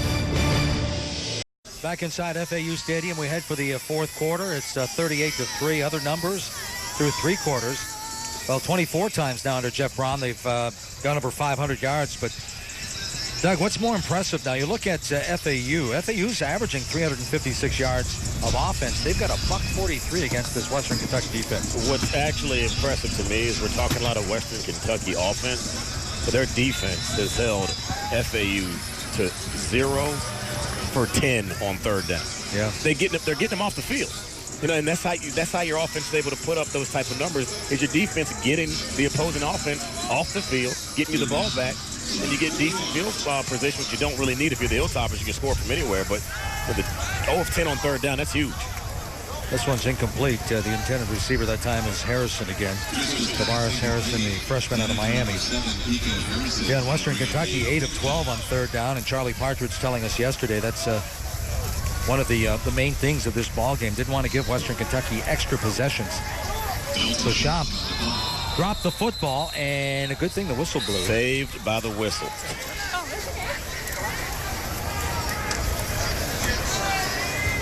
Well, I'm not sure what happened or why the whistle blew. Look how big these kickers are. Look at that punter there, man. That's the second time you brought that up. Dalton Shaw, they got him at 6'1". He's a little heavier than 220 now. That's the thing now across the nation now. These big kickers and punters, man. I came out in 2000, I got drafted. Sebastian Janikowski came out of Florida State. He was about 260. Remember him well. He's still playing. He's a big fella. Look at him back there, man. Way back, Tom Dempsey was pretty big for the New Orleans Saints. It's a little before my time, bro. You know he kicked that 62-yard field goal against the Lions, right? I do know that. Tulane Stadium. Yeah. So you're trying to age. Check him out, man. Good size on him. Well, I'll tell you what, he's used that size. He had a 67-yard punt, averaged 45 in the first half.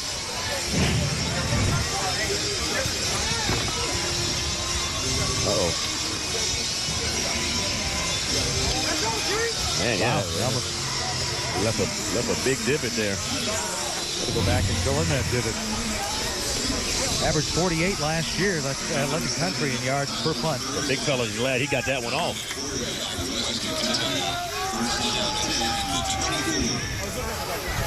So Western Kentucky switches quarterbacks. Tyler Ferguson, who spent some time at Penn State, Louisville, College of Sequoia, outside of Fresno. So Ferguson, a graduate student out of Bakersfield,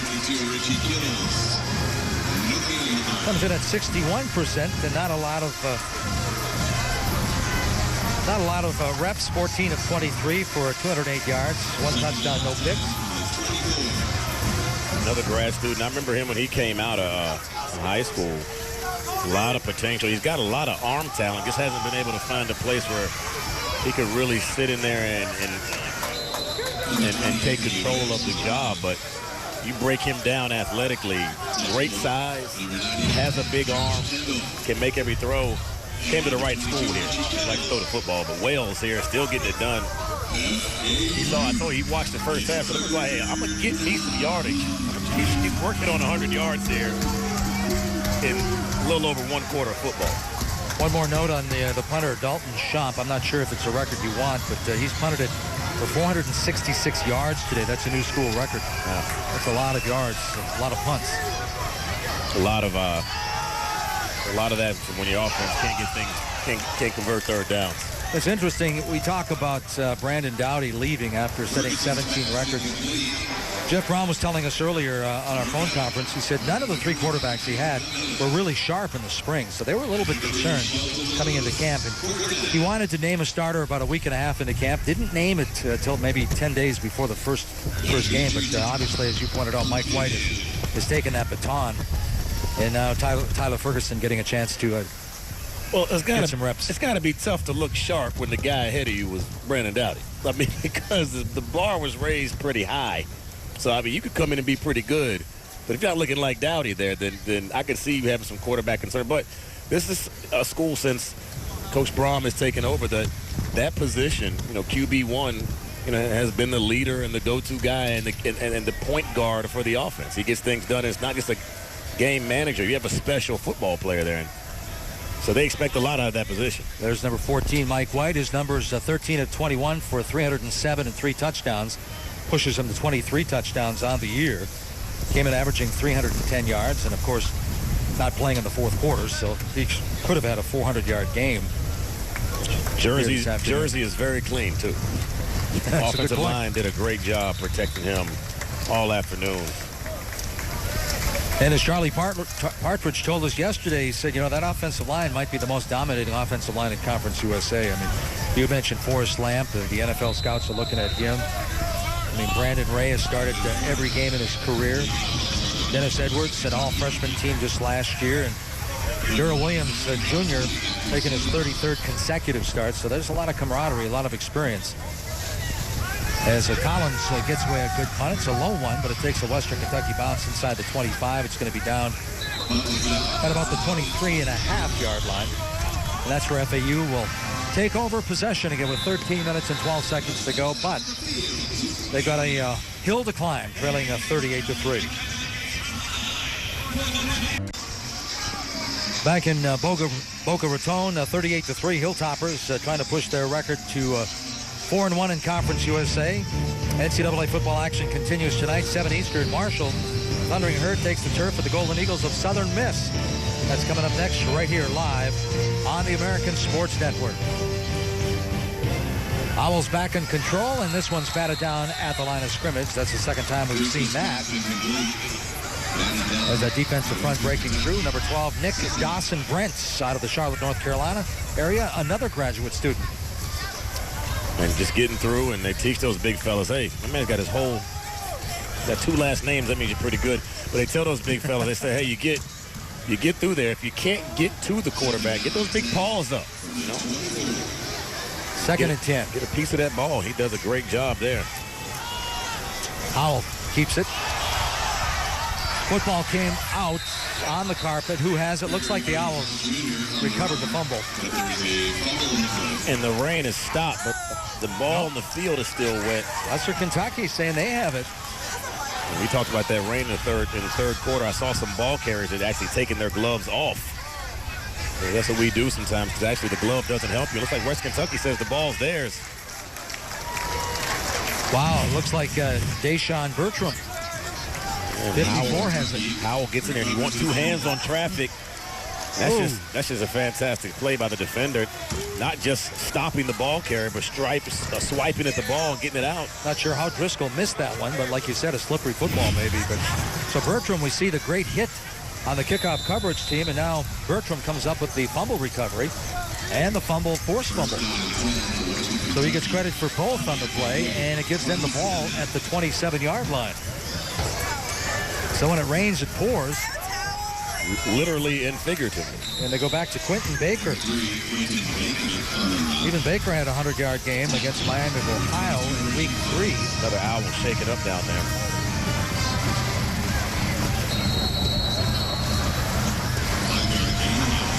You know, the same thing happened to FAU here today. Old Dominion was undefeated in conference play, and Western Kentucky just jumped out on them. And I think Jeff Rom was saying that's probably one of the reasons why Old Dominion fought on the sidelines, because of frustration. They wound up winning that game 59-24. And keep in mind, Old Dominion was undefeated. Now, it's kind of tough. FAU giving up 3 long touchdown passes, and it's tough to climb out of a hole against a first-place team like Western Kentucky. 12 and a half minutes to go, 38-3 when we come back to FAU Stadium. Well, Doug, Chef Vince is in the house. Yeah, I wonder what Chef Vince is cooking up, man. Well, he's all smiles right now, getting a little publicity here in FAU. There's the run and the sweep on the left side.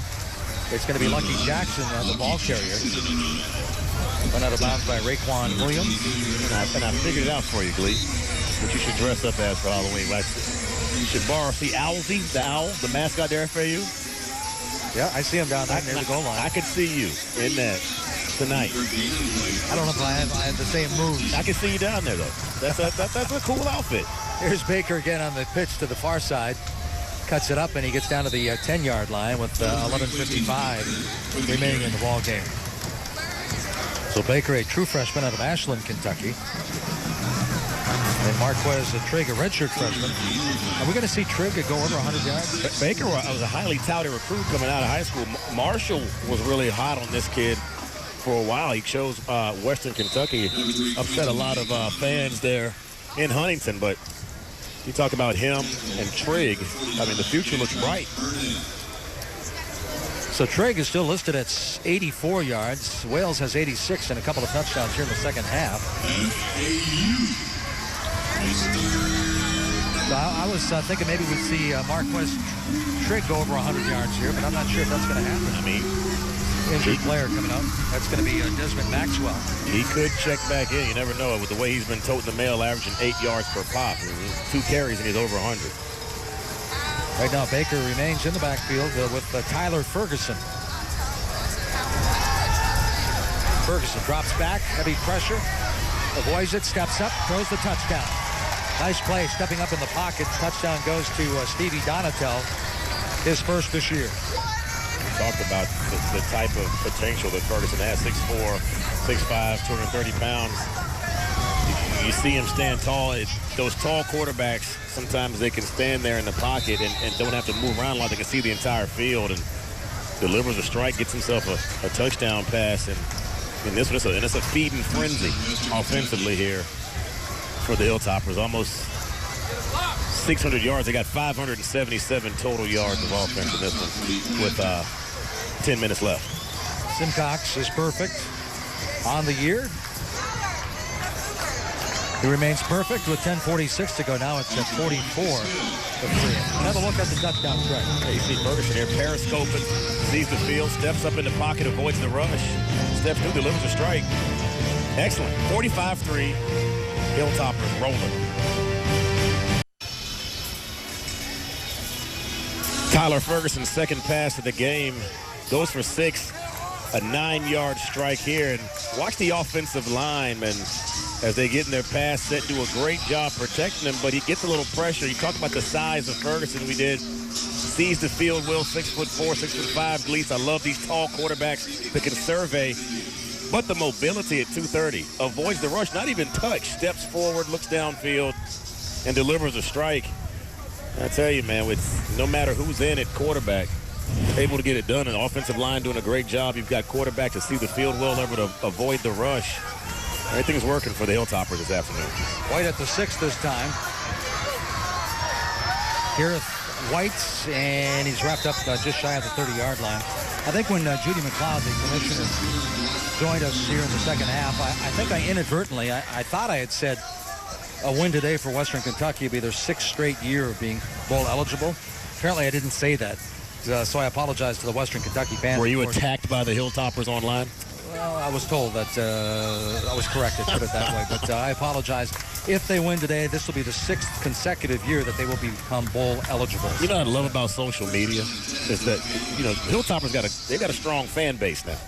And not just them, but anybody. They hear something, they're going to come get you now. You got to love social media. And rightly so. If I did say the first time, obviously, anyone follows Western Kentucky, you know that they ran the table last year in Conference USA, winning the championship. Matter of fact, at the top of the broadcast, we mentioned Jeff Brom in just his 3rd year. He's back-to-back bowl wins last year. And the Owls with 3 points, trying to get that first touchdown before the next 10 minutes expires on the clock.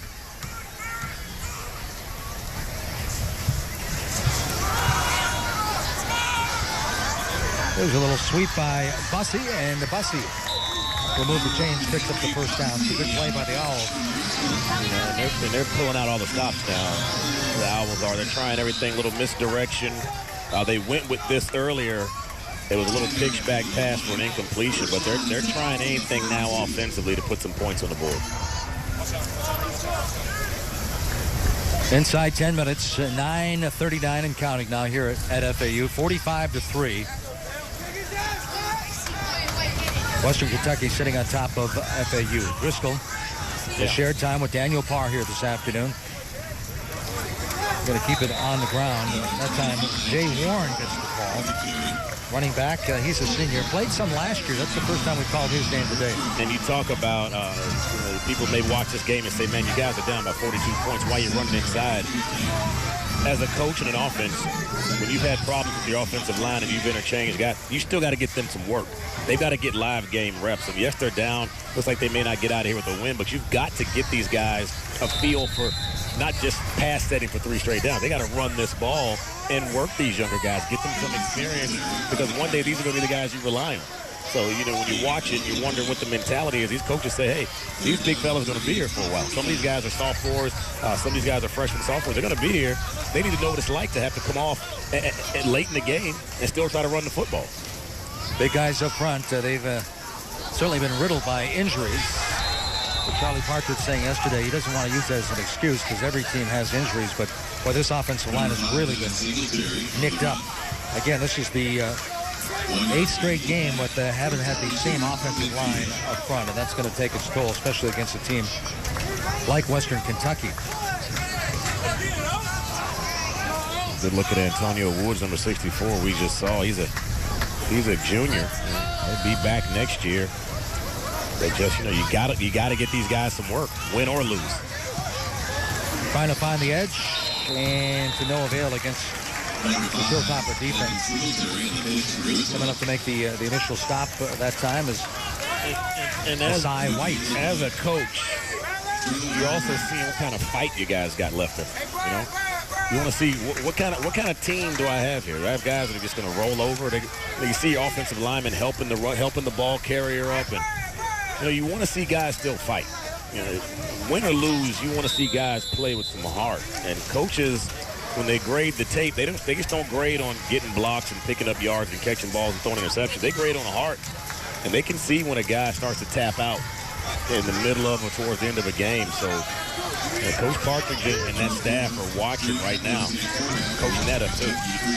That's one thing Charlie Partridge told us in our meeting yesterday too. He said these guys are heartbroken, losing 4 games by an average of 4 points, but they've never wavered. Not once have they showed up for practice and not given 100%, which is certainly a credit to them. Drew Eccles now in at quarterback. He's a redshirt sophomore out of Daytona, Florida. So we've seen White, Ferguson. White had 3 touchdowns, Ferguson with 1. Eccles at 60% with 1 touchdown, no picks this year.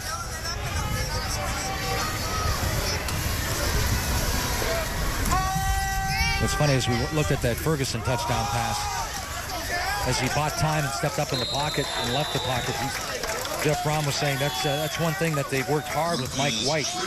One thing he wasn't doing early on is buying some time in the pocket, and he's worked hard on that. There's Drake back in the ballgame. We'll see if he can hit the century mark here this afternoon. And a quarterback that can buy time, it's an art. It's a learned art. Look at the NFL. Ben Roethlisberger is one of the best in the business of being able to buy time while staying in the pocket. Yes, he takes a lot of hits, but it's a feel thing sometimes. With these quarterbacks, they know where the rush is coming from. They can move their bodies, contort their bodies, slide around in the pocket. Tom Brady's very good at it. Buying time to keep your eyes downfield. That's why they're such successful passers at the highest level. Well, Eccles running for his life. Not sure if he's trying to buy time that time, but he's tackled just shy of the line of scrimmage.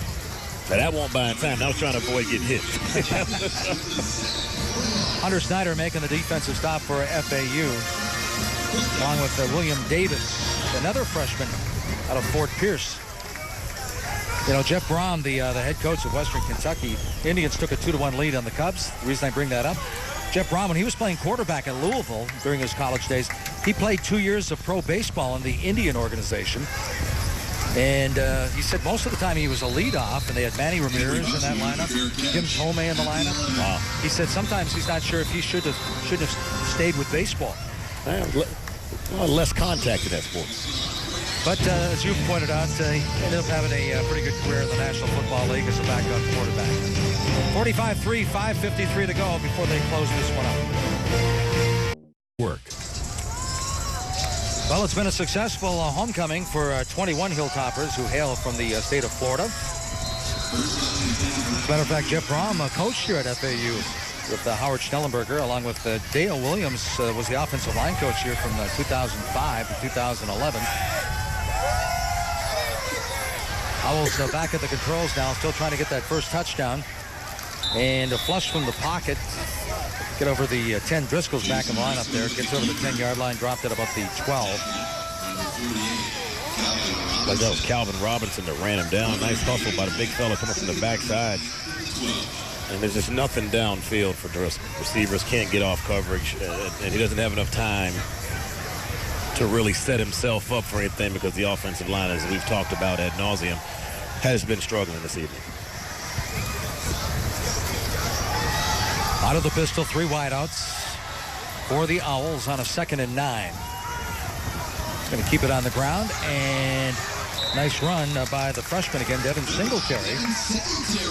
So Devin Singletary's had a decent game. I'll check that. They only have him listed at 25, but I'm not sure if that number's right. Yeah, but he's definitely a quicker back than how a great back in his own right. But Singletary has a little extra gear, a little more wiggle, can get him to the second level a little quicker. Driscoll buying time, flush from the pocket, goes deep near side. Bussey, the intended receiver, it's picked off. And it's picked off by Jason Johnson. Redshirt freshman out of Florida. Pahokee, Florida. That's his first INT this year. They play some very good football down in Pahokee. And, you know, hey, this is what you're coached to do. They're playing, we talked about baseball earlier, right? They're playing center field here. You're a safety. You know they're going to throw it. You're sitting back in cover 2. You let your corner work underneath. You just play over top. Don't let anything behind you. Young man does an excellent job doing that, finds the ball in the air. And what I like is you go up and get it on the sideline and get your foot down in bounds and get an interception. 6 foot 205, just a freshman. But for his name to be called a lot over the years for the Hilltoppers. Here's Trigg. Trigg cuts it up over the 35-yard line. It's funny you mentioned center field because that's what Jeff Brom said he played for the Indians organization. So where do we have Mr. Trigg right now? We've got him. Well, these stats have not updated. They still have him at 84. He had it halftime. So Jimmy Sims, Richard Jr. out of New Orleans, guilty of the infraction. They'll call that one back. What do you think, the stat monitor? Is it run out of juice? I mean, I think Western Kentucky's just put up so many yards offensively. Burning out the balls? Yeah. How about Nicholas Norris, huh? 7 catches for 131 yards. Also 61 yards on the ground on 2 carries. He's had himself a fantastic day. Be tough to keep him off of some Conference USA Player of the Week ballots, won't it?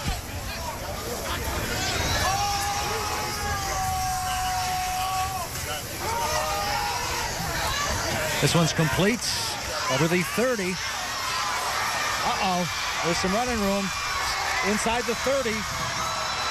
Cuts it back beautifully, and that's going to be another touchdown. Or no, down inside the 5-yard line. Check that. Stephen Brown. I thought he was going to take it to the house. I took my eyes off the field trying to find him on the 2 deeps. Wasn't listed, so that's his first catch today. A senior from Atlanta, Georgia, catches the out. Does an excellent job tight roping. I'm going to tell you 2 things real quick. Excellent job of him tight roping in the open field run. And even a better job, Western Kentucky, of hurrying up and running that second play so the refs can't go back and see if he stepped out. But that foot sure was close. So maybe that was the owl that stepped out. Well, before that that first step before he squared up, it was a little close. But either way, Western's already run a play, so that play stands. Well, the way he cut back, I'm surprised he didn't find the end zone. That would have gave all 3 quarterbacks a touchdown pass for Western Kentucky. But they're knocking on the door inside 3 minutes, already with 45 points on the board. And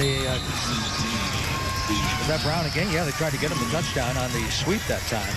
Brown still trying to catch his breath right now. Nice job by FAU to read that. And they stopped him cold. Yeah, but they coach us that offensively now. There's a play that you think may be questionable.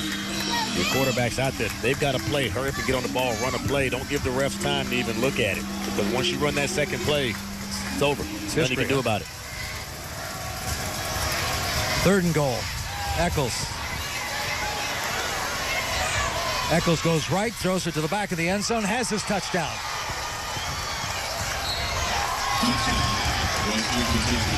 Like it's Quinn Jernigan. Yeah. Freshman from Tennessee. Now, you know it's a good day when your first, second, and your third string quarterback are able to throw a touchdown pass. Yeah, White has 3, Ferguson has 1, and now Eccles has 1. Nice touch on that ball, too, to the back of the end zone. And Quinn Jernigan, as you mentioned, a redshirt freshman with his first touchdown catch in 2016.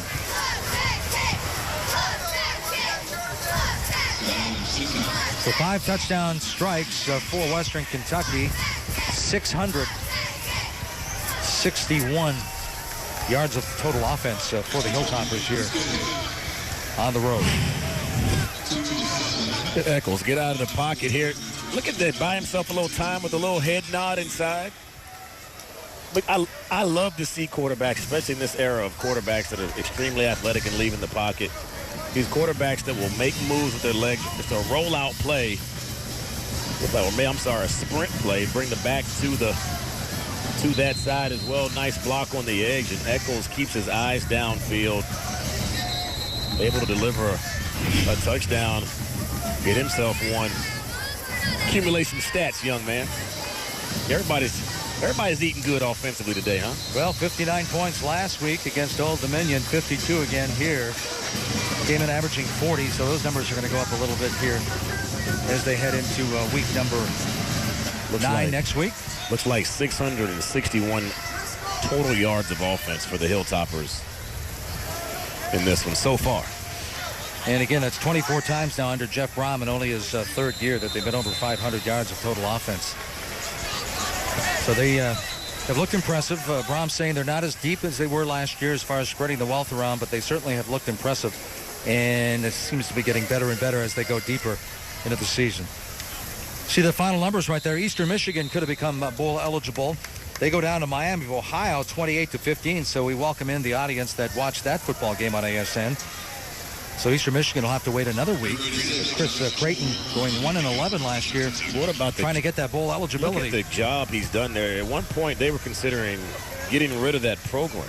I mean, he comes around after a one-win season, turns around. They've got 5 wins. They're 1 win away from bowl eligibility. I honestly thought they'd get it today with the momentum they had after the way they played versus Western Michigan last week. Played them very tough, especially defensively. But Miami of Ohio showing up. I believe that's 3 straight wins for the Red Hawks now. Yeah, I thought Eastern really played well against Western. Western, of course, undefeated, ranked number 20 in the country. And a couple of big plays by Western kind of broke that one open. But for a 1-11 team, they certainly have made some major strides. You look at Western Kentucky. That's what FAU was thinking about. Western Kentucky at one time. Matter of fact, non-conference, I think at one time they had lost 12 straight non-conference games. Now here they are, bowl eligible for 6 straight years. They're playing for another Conference USA championship if they hold on and win the East. Of course, as we mentioned earlier, FIU is 3-1, but they'll take on Middle Tennessee later tonight.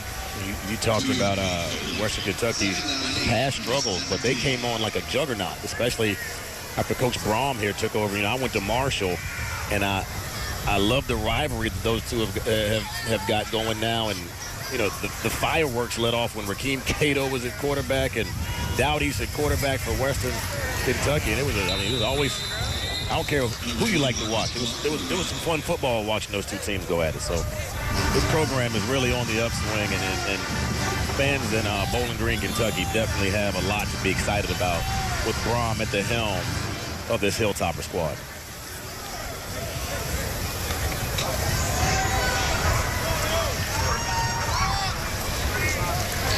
Well, Doug, we're inside the final minute of the ball game now, 59 seconds and counting, as the Hilltoppers of Western Kentucky rolling today with over 600 yards of offense, 52 points, as they become bowl eligible for the 6th straight year. And sending a message to Conference USA. You know, FIU, who kicks off in not too long from now, in about an hour, sending a message saying, hey, you know, those two teams are vying for number 1 in the East Division. West Kentucky putting their foot down today, saying, hey, it's got to go through us first. And, of course, their only loss in conference play came to Louisiana Tech, and that was the game they trailed in and had a great comeback, almost wound up having the greatest comeback in school history. And their other 2 losses to the SEC schools. As a matter of fact, at one time against Louisiana Tech, it was 49-24 with 8 minutes left in the third quarter. And if they had pulled that game out, it would have been their biggest comeback in the school history. Of course, they lost 55-52. Bring up Louisiana Tech. What about what's going on down there? You talk about offensive football. Higgins and Trent Taylor at receiver, Carlos Henderson at the other receiver.